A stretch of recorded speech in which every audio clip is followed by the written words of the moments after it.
What's up, ladies and gentlemen? Hockey time here, back again with another week of power rankings. A pretty wild week here, a lot of movement, so gonna jump right into it. We no longer have the Chicago Blackhawks at number 32 because the newest member of the 32 club is the Anaheim Ducks. The Ducks had another really rough week, 1-2-0 on the week. By the way, I'm gonna try to input every team's weekly record moving forward just to give a little more clarity on why I think I have teams where they are. So yeah, the Ducks 1-2-0 this week.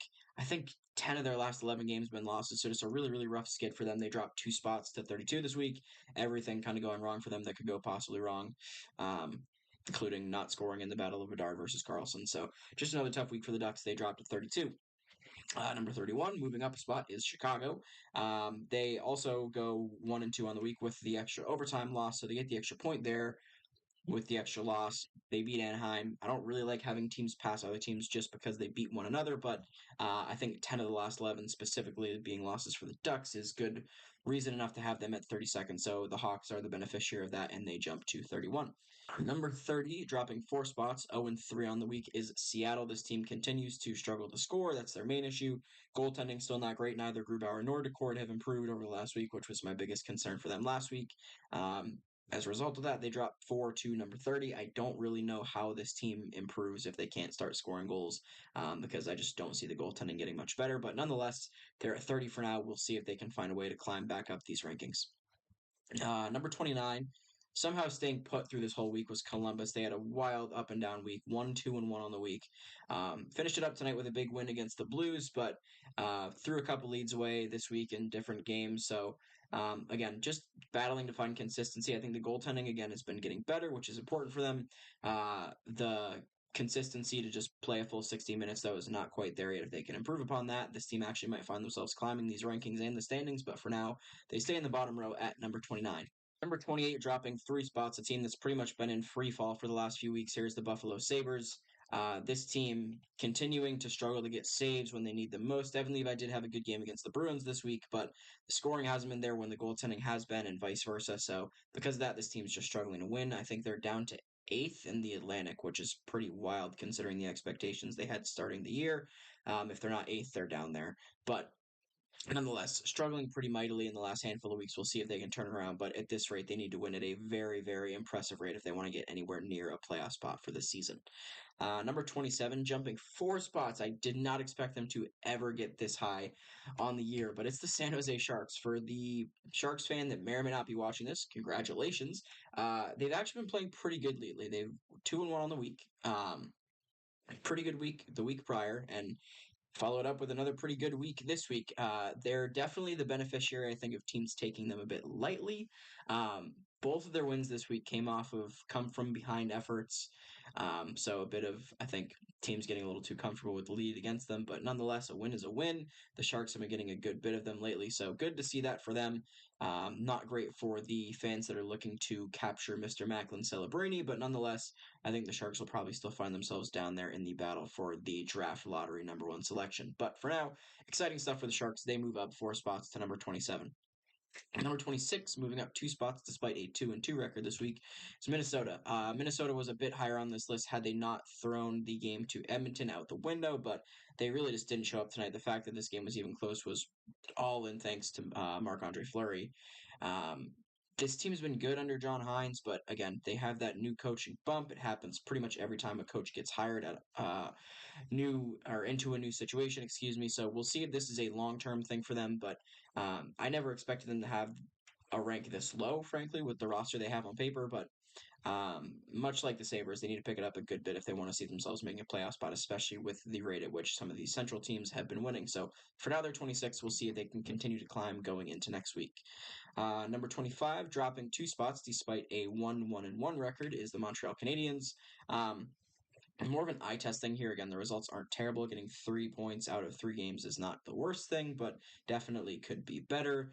The goaltending is really holding this team along. The goal scoring isn't there. And kind of similar to Buffalo, when the goal scoring is there, the goaltending tends not to be. So, bit of unfortunate luck there, I guess, if you want to call it that. But This is kind of where I expected the Canadians to be, so not overly shocked or disappointed with where they are, but I think kind of meeting expectations for a team that had a middle to bottom of the pack roster, middle to bottom of the league goaltending, etc. So I wouldn't be disappointed if you're a Canadians fan to see them at 25. I think you're still probably looking to just improve out of the rebuild slowly. I think you could say that they're doing that by being in number 25, but we'll see if they can grow throughout this season and into next week. Number 24, moving up 3 spots, 2-1 this week. It's the Ottawa Senators. The Sens had a much better week than they had in weeks past. Again, biggest thing for this team is just finding consistency. Their goal scoring has been there. Their goaltending has not really. This week it was. Anton Forsberg with a great performance earlier in the week. Um, Earlier in the season, it was really all Corpusalo that looked to be the starting guy. As of late, it has been much more of a battle, which I think is kind of what we expected this year. Forsberg was never expected to be the true backup here. Obviously, Corpusalo gets the big money contract, but still expected to be a pretty competitive tandem, and I think that's probably the healthiest thing for them. So good to see him doing well. Good to see the Senators doing well. They, much like Buffalo, have a lot of hill to climb yet, though. So we'll see how they do moving forward. Number 23, dropping 3 spots, a bit of a disappointing week, going 1-2, is the Calgary Flames. They get a nice win over the Carolina Hurricanes, thanks to Dustin Wolf, but their other 2 games just really not all that great, kind of showing shades of the Flames team from earlier in the year that was struggling down in the bottom of the league with Edmonton, which obviously not what Calgary fans want to see, but um, not every team's going to win every game. So I'm not overly concerned about this team, but don't want to see this extend too long because they're another team that has to kind of climb their way out. They are, I think, in fourth in the Pacific right now, which is wild considering how far below 500 they are, or at least below real 500, not NHL 500. But we'll see if they can keep it up.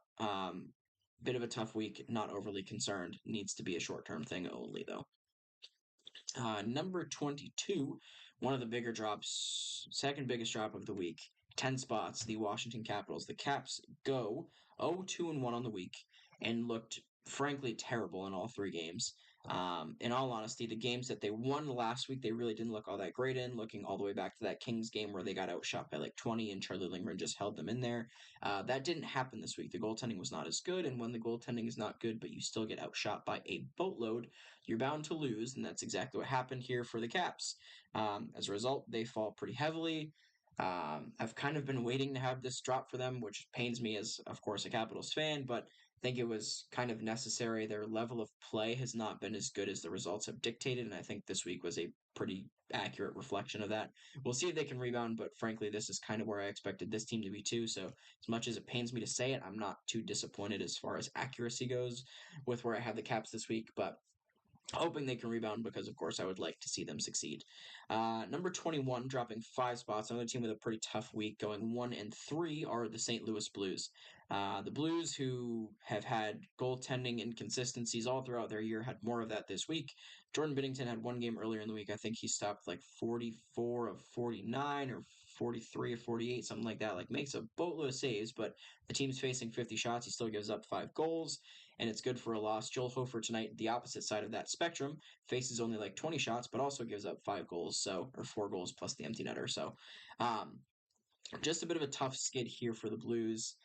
This is a team that really, really depends on their goaltending. They don't score a ton. When they do, they tend to score like 6 or more, but obviously that's not going to happen every night. So the goaltending needs to be good this week. It just wasn't all that great. So they dropped 5 spots to number 21. Number 20, and I stand corrected from one of my commenters last week who had stated that I had the Penguins too high, and this week they definitely agreed with you. They go 0-2-2. Of course, 2 shootout losses to the Flyers aren't huge issues, but they're losses nonetheless. And then, of course, back-to-back losses against the Lightning and Florida Panthers. So a team that is like 0 for a million on the power play. Just really, really struggling with a group of, frankly, Hall of Famers on the same line is pretty unbelievable. Tristan Jarry really has been the best player on this team all year, save maybe Sidney Crosby. But he's been unreal. He's been holding them together in every single game, including tonight where they get outshot. He only gives up 2, but again, not good enough for the win. Um, they just need to find some goals. It's, for whatever reason, tough for them to score despite the roster they have on paper. I know they're older, maybe not the fastest team, but the talent is definitely still there.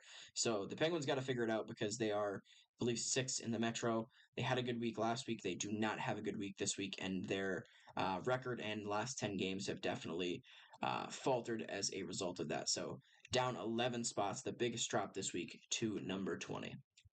Number 19, moving up 5 spots, 2-0-1 on the week, are the New York Islanders. This team, much like some of these other middle of the pack teams, just wildly inconsistent. They have a bad week, they have a good week. This, of course, is one of those good weeks. 2-1 is a pretty solid record. The goaltending, as is necessary with this team, was fantastic, and that largely led them to these three, or I guess 2 wins and the extra point in overtime. A team that just needs to find a couple more goals, they're going to be okay. If the goaltending can hold pat, stay healthy, but for this week, it's a good one for the Islanders. They bump up 5 spots. Again, a lot of the teams in between them and their former spot had pretty bad weeks, so they get the benefit of that as well. But nonetheless, 5 spots is 5 spots, and you'll take it. Number 18, dropping 5 spots, is the Carolina Hurricanes. This team, much like some other teams on this list, unlike the Islanders, needs a goalie desperately. They just cannot get saves. Antti Ranta is not cutting it. Pyotr Kochetkov is not ready to be the starting guy.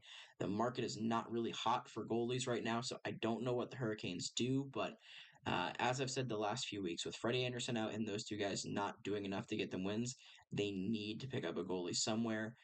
Their most recent game, not really able to blame that on the goalie. Again, Dustin Wolf played pretty well against them. They kind of give up in the third. A shorthanded goal against isn't great by any means, but nonetheless, you need an extra save in there somewhere, and in other games, they're not getting it either. So the Canes need a goalie. This week, they didn't get great goaltending at all. They dropped 5 spots to 18. Number 17, jumping 4 spots, the Edmonton Oilers. This team went 2-0 on the week, a pretty short week for these guys, but the performances have been much better, generally speaking, since the hiring of their new coach. Just a team that was, way below their expectations coming into the year. They're kind of hitting their stride now. McDavid looking really good. Draisaitl still looking pretty good. Evan Bouchard still not looking great defensively, but the offensive upside there has definitely been picking up. Evander Kane has cooled off a good bit, but he's still getting some decent numbers. Ryan Nugent-Hopkins, the list goes on. All these really talented guys that you expect to perform are performing, and because of that, the Oilers are getting onto the right side of the win column. Oh, and of course, Stuart Skinner is finally making some saves still. So all those things add up to the Edmonton Oilers being a weapon all of a sudden. Because of that, they jump 4 spots to number 17.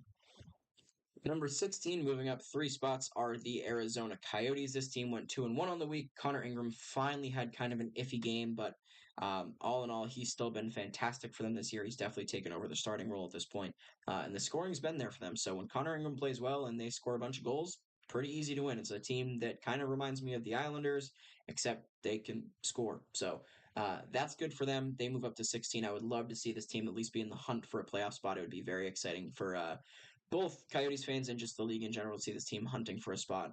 I think it'd be hilarious and exciting in a good way, of course, to have Mullet Arena be involved in a playoff series. I think the atmosphere in there would probably be pretty underrated, but nonetheless, we got a long way to go before we get there. But for now, they are playing pretty darn well, and they are up at 16. Number 15, staying put from last week, are the Tampa Bay Lightning, 2-2 this week. Again, just battling a bit of inconsistency. Vasilevsky's been okay since coming back from injury. He's had some games where he's looked really good, some other games where he's looked just all right. Jonas Johansson, since Vasi's come back, has not looked good, so that's a bit concerning. You can't play Vasi every night, especially coming off of this surgery. You want to keep him rested if this team is going to make the playoffs, but you need your backup goalie to make some saves, and that really hasn't happened since Vasi's come back. So that's the biggest red flag I see for the Lightning right now. Kucherov still playing very well, Braden Point playing well, their depth playing pretty well still. Not nearly as good as they were to start the year, but nonetheless, a Bolts team that just kind of needs to ride the wave through the season as long as they can make a push into the top, 1 or 2 spots in the Atlantic Division at some point in the year. I think they can probably coast their way through, much like they have in the last handful of seasons. And once they're in, it's the Lightning. You never really know. So for now, they're 15, coasting right along, 2-2 this week. Number 14, moving up 4 spots, also 2-0 on the week, a pretty short week for the New Jersey Devils. Got some saves this week from Akira Schmid, which was much needed. They were in that same category as the Carolina Hurricanes early coming into this week. I don't know that Schmid is the long-term solution for the Devils because he's had some struggles of his own this season, but nonetheless, he looked good this week. They also brought up Simone Nemec, who has been one of, if not their best defenseman since getting called up from Utica. Of course, missing Dougie Hamilton hurts, but if he can fill that hole and be at least half of what Hamilton is, at least offensively, that's a good add for the Devils. And of course, you love seeing a young prospect look promising. So good stuff for the Devils. 2-0 on the week, up to number 14.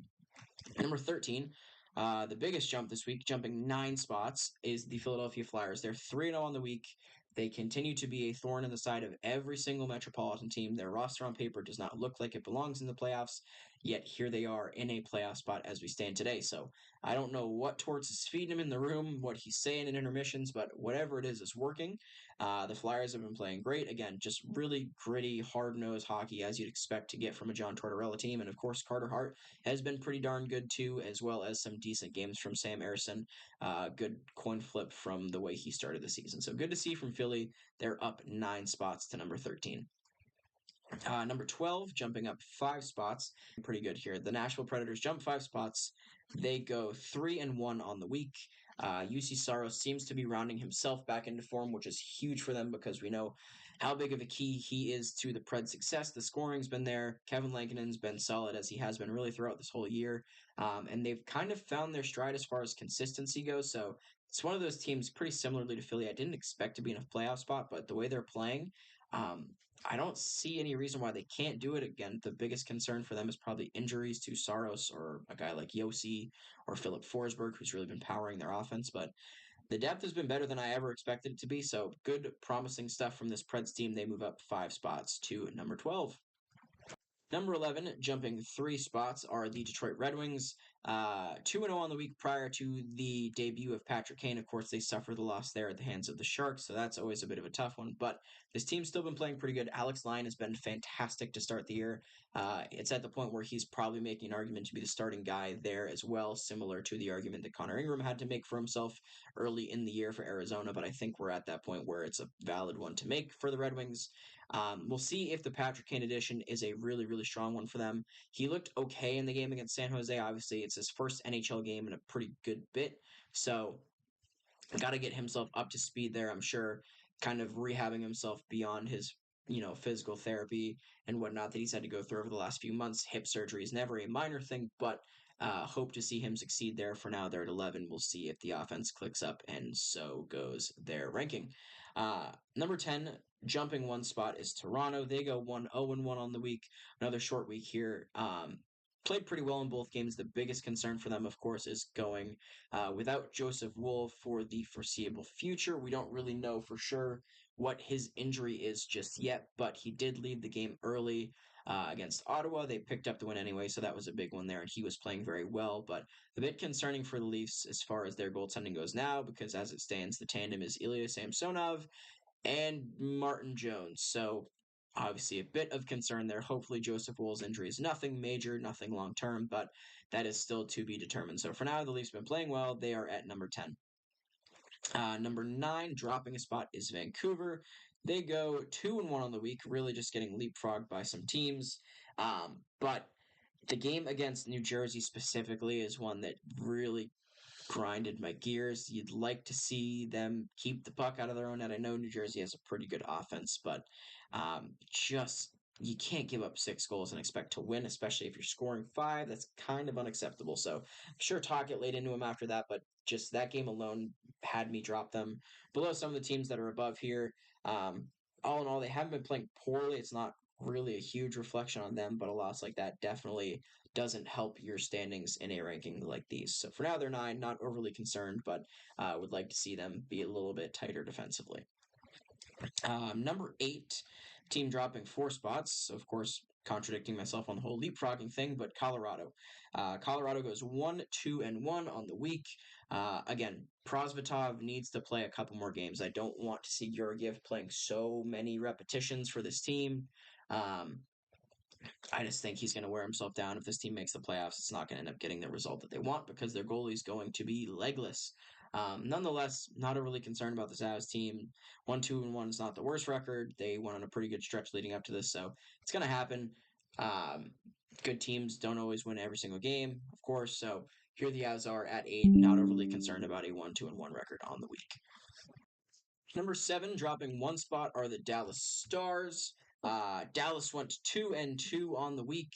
Again, largely just jumped by another team who's been performing very, very well lately. Of course, this top row in particular is all teams that have been pretty hot for a good while now. So you can't really afford to even go just 500, or you'll probably find yourself getting hopped. And that was exactly the case for Dallas. Don't think they've been playing poorly. Don't think they've been playing amazing. Some interesting goaltending performances from them lately. Not facing a ton of shots against, but not getting as many saves as you'd like to see from specifically Jay Ottinger. But nonetheless, uh, much like the Avs, not overly concerned about this Dallas team. Number 6, the team that jumped everyone, 4 spots up for the Winnipeg Jets. They go 3-0 on the week. Connor Hellebuck has looked fantastic. Laurent Brossoit with a monster performance against Carolina earlier in the week, stopping like 40 of 42 or 41 of 42, something just unbelievable from him. Those are the games you need. I don't think you expect your backup to stop 40 plus shots every time he plays, but if they can get wins without Connor Hellebuck in the net, that is huge because they're going to win a good majority of the games when he is in the net. The offense is clicking for them. The defense, despite not being the best on paper, has been pretty solid. Again, largely thanks to the goaltending of Connor Hellebuck behind them, but all things going pretty well for the Jets. This team is aiming to make the playoffs. I think they're still technically third in the Central Division, but only one game behind the Avs, who are first in the division despite being a couple points behind them here on the ranking. So very, very tight at the top end of the Central Division. Should make it pretty exciting for the long haul here. But for now, the Jets remain atop the Central, at least in the power rankings, at number 6. Number 5, moving up 2 spots, is the Boston Bruins. This team is pretty much rebounded from their little skid they had, I think, 2 weeks ago now. Jeremy Swayman's still looking pretty good.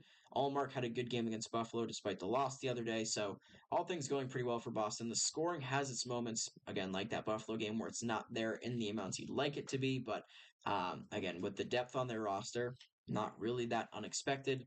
I still think this team's probably overperforming a bit, but of course, every time we say that, Boston finds a way to prove us all wrong and just go on some kind of run from hell. So we'll see if they can keep that up. For now, they are number 5, still clicking at a pretty good rate.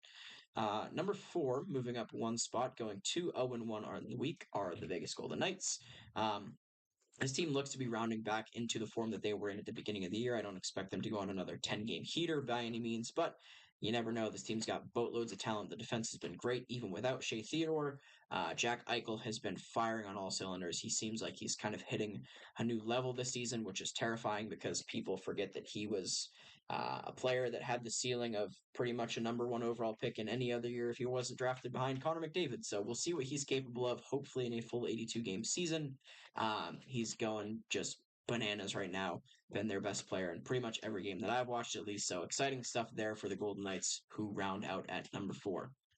Number 3, dropping a spot, but not due to any fault of their own, is Florida. They go 2-1 on the week. Bobrovsky's been great. All the depth guys have been great. Ekblad and Montour being back has been huge for them. The same thing I've been saying really like the last 3 weeks has still remained true. Anthony Stolarz, once again, a really good addition for them. He's played great in the games he's played. I think I'm pretty much just echoing the things I've said about them the last 3 or 4 weeks. So I'm going to move on. They drop a spot, not by any fault of their own, because the team at number 2 went 3-0 on the week and broke an NHL record for the most consecutive road wins, and that's the LA Kings. Cam Talbot's been unbelievable for this team. I think if it were up to me right now, he'd probably be one of my votes for the Vezina Trophy. Got a couple shutouts, got a ton of wins, 9 consecutive road wins. Just really, really strongly backstopping this team in a spot that we did not expect him to be in. So good to see from Cam Talbot, of course, guys like Quentin Byfield, Jordan Spence, playing phenomenally. And then, of course, you got guys like Kopitar, Doughty, PL Dubois. The list goes on. This team's got so much depth. And when they get scoring from pretty much all of it and get good goaltending, it's a really hard recipe to stop. So the Kings are at 2. The only reason they're not at 1 is because the New York Rangers remain hot. They go 2-1-0 on the week. It's going to take them having a week of going like 1-2, 1-3, 0-3, and the Kings going 3-0 for them to get really bumped off because they're just playing unbelievably right now. Shesterkin's been great. Jonathan Quick's numbers have fallen off a little bit from where they were earlier, but that's really the only bad thing going for this team right now. So the Rangers remain red hot, as do the Kings. These 2 teams, I think, are just a level above everyone else right now. But for the time being, they're going to be 1-2 until something pretty dramatic happens. That all being said, this top row is just loaded with a ton of talent, and all these teams have been playing really, really well. So let me know your thoughts in the comment section down below. Thanks as always for watching. Looking forward to seeing what next week brings. Hopefully, the teams are settled into their positions now, at least a little bit, not so many double-digit jumps or drops. But that's going to be it for this one. Thanks as always for watching. Leave a like if you enjoyed it. Subscribe as well. It is free, and we'll see you guys tomorrow for the recap. Have a good one.